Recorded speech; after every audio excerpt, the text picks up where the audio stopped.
Dear friends, 508 days of war. Turkey has said that it supports NATO expansion for the sake of peace and stability. It seems more stupid one talks, more loyal he is supposed to be to the imperialist powers. In war zones in north, Ukrainian army used long-range cluster bombs in Luhansk Republic while it is continuing shelling Belgorod and other adjacent regions. Liman to Kupyansk, the battle is on many fronts, especially towards Kupyansk in Masyutovka, Orlyansky as well as Novomlinsk. Russian army is maintaining its offensive momentum and has moved further towards Liman Pervi, Sinkovka and Masyutovka. On uses of cluster army by the Ukrainians, Putin has said, in Russia there are enough cluster types bomb that they haven't used before, but they reserve right to mirror actions. In east on Bakhmut front, the Russian army has regained lost territories in south of Berkivka, while in Klishchivka the Ukrainians have further moved towards the first line of Russian defense line, while Russian army retreated from some of the hills today morning, namely heights 228 and 230. The latter report, however, said that the Russians have carried out counterattacks and forced the Ukrainians to withdraw.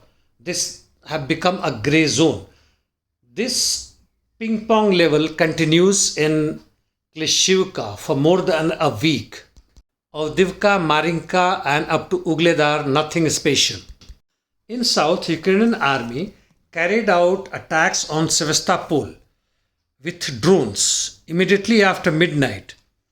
9 of the drones were destroyed either through hard kill or soft kill, while 2 other boats unmanned were also destroyed by the Russian army with small arm fires. No damage has been reported so far.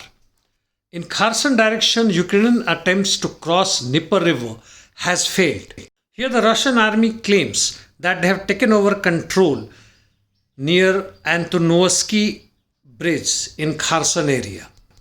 In Remivka salient, heavy fight is continuing. Ukrainians are trying to break through Russian defense line near Staromayorskoe, and an unconfirmed report says that this particular establishment has fallen to the Ukrainians, but the effort to attack Priyotne from Makrovka direction has failed.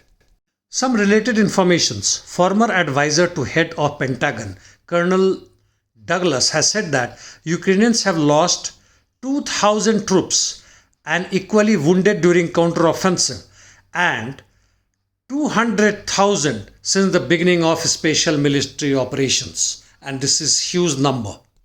Italy is planning to circumvent sanctions on Russia and wants to create mechanism for paying for the Russian goods directly in rubles.